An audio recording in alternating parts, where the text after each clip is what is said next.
Hey everyone, in this video we will learn how to find the day from a given date in Power BI. So let's say if the date is 31st of Jan, we want to find the day that will be 31, or what is the day from any given date. Let's learn how to extract that.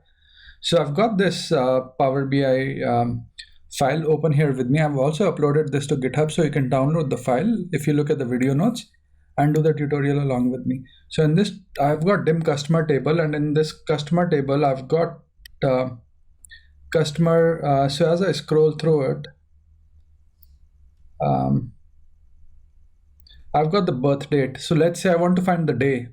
How do I do that? So I can go here and click on new measure and just type it out and say birthday is equal to day, and then I can say this, and I'll just close it out and hit enter.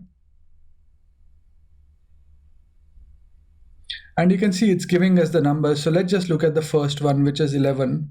So if we scroll to the left, you can see it's 11th of October, and so on and so forth. So just to recap, in this video we learned how to find the day from a given date in Power BI using the DAX day function. I hope you find this video useful, and thanks for watching this video. Please do subscribe to my channel and like my videos if you enjoy what I'm doing. Cheers, bye.